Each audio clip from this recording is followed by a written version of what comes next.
Yo, what's going on, guys? Welcome back to the channel. Welcome back to another video. In today's video, we're going to talk about earnings reports and options trading. Now, this is not about IV Crush. It's not about the expected move. It's actually about playing the continuation move after the earnings report is released.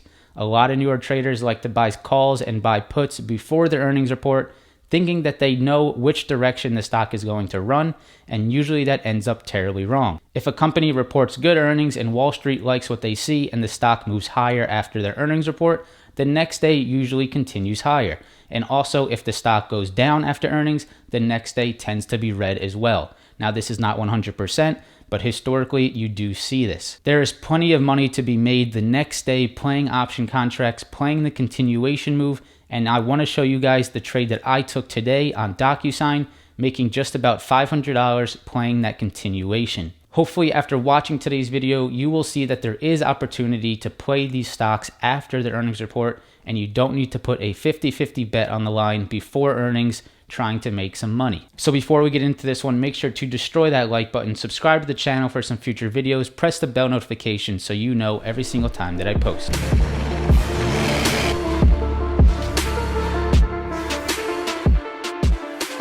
So I know a lot of us out there like a good YOLO trade before earnings. For some reason, we think that we're going to buy calls and the stock is going to gap up past the expected move and we're going to make a ton of money.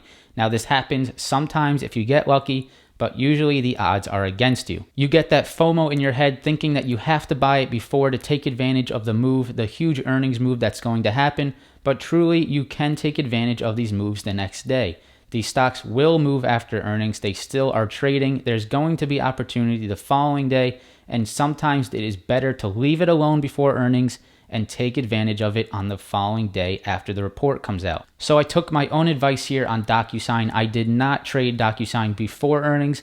I let the earnings happen. I saw, what direction the stock wanting to go. It ended up wanting to gap up. I watched it today, the following day after earnings reports, and took a nice scalp trade, making just about $500. Now, I'm not going to talk too much about this trade and how much money I made because that's not important.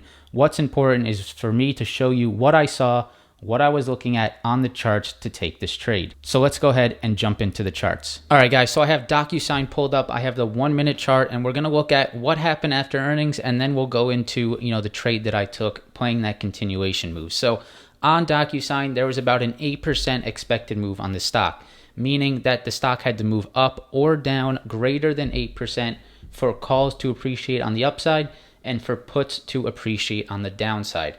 So what ended up happening from close yesterday to open today, the stock really only moved, we can go ahead and calculate it, it moved just about 5.8%. So it stayed within the expectations that the market makers were expecting, and the calls and puts experienced implied volatility crush. So if you bought calls on DocuSign, you saw that it spiked up here after hours. You were all happy. You were taking the champagne out, getting ready for a party. You woke up this morning to see that your calls actually lost value. It's very tough to see that happen, and that's why I went ahead, did not play it for earnings, and I played it the following day. So let's go ahead and look at where I took this trade and what I was looking at in the pre-market to see where I would get into it. So if we quickly chart out the pre-market highs on DocuSign, we can see that the highs of yesterday after the earnings report were just around 248. And we also saw those highs sort of get stuck here in the morning on DocuSign. So we definitely have some resistance here at 248. And I was looking for a break above that previous high to get into call options and play that quick momentum to the upside.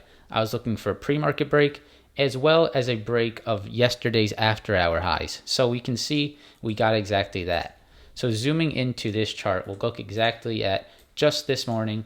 We have those highs drawn. We have that 248. And what we can see is we opened up. We were really strong into the open. So we moved higher into the open. It was looking really nice here.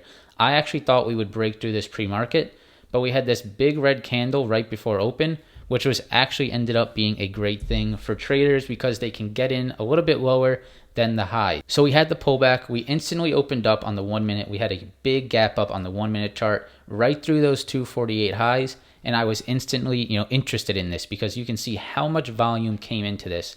Huge volume right at open, moving the stock right through those 248 highs, and that is a great opportunity to try to get in and scalp these contracts. So pulling up my trades right here, here is my first buy. So I bought a December 18th 250 call for $10.60 per contract. I bought two of them at 9:30, 35 seconds. So just 35 seconds after the market opened. Usually I don't like playing like this, being this close to market open, but this looked extremely strong. I was watching it all through the pre-market and I saw a great opportunity show up.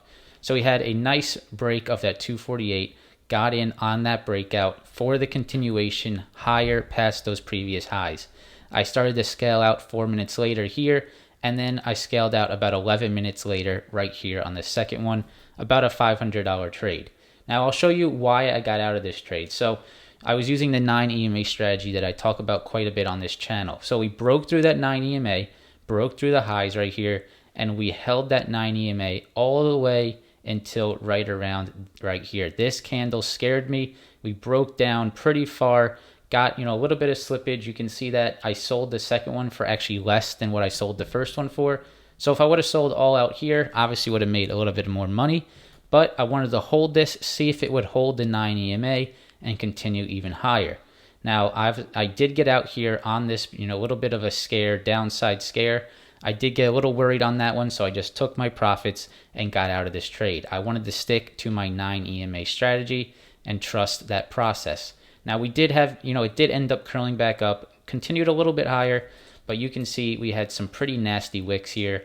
These wicks right here, these 3 wicks, that shows a lot of selling pressure. The stock tried to go up, failed, got sold off here, tried to go up again, sold off, finished lower.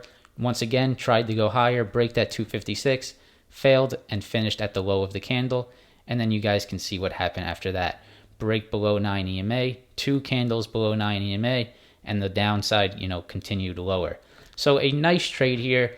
There's opportunities to take trades after earnings. This was a perfect breakthrough of the previous highs, scalping it quickly to the upside, trusting the 9 EMA strategy. If it goes below the 9 EMA, you get out and you take your profits. So zooming out on this chart, you probably would think that if you bought calls yesterday, you would make more money. But, I didn't look at the exact contract prices, but I dare to bet that, if you just bought calls in the morning, after this whole earnings release came out, you probably would have made a good amount of money as well, depending on how much size you got into. But, taking the risk of being, a total gamble if you think that the stock is going to go up or down after earnings, why don't you just wait and see what it does the next day in pre-market and take advantage of the continuation?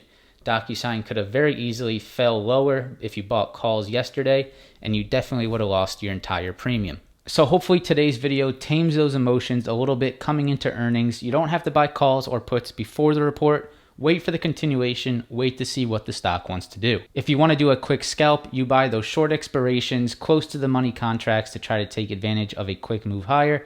If you think there's a lot of continuation after the earnings, if you're extremely bullish on it, you can get a little bit further dated contracts and ride those for a few weeks. If you guys have any interest in joining a Discord chat, seeing these stocks, calling out these stocks every day, we traded Fastly and Snow as well, calling out those right in the morning. If you're looking for stocks to trade, to learn a little bit more about options, consider joining the Discord chat. There's 1,300 other traders in there, a very family-like mentality.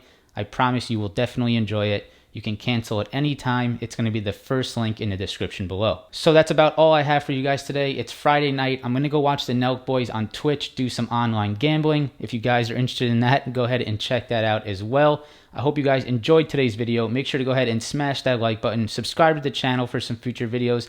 And I hope to see you in the next one. Have a great weekend, guys. Peace out.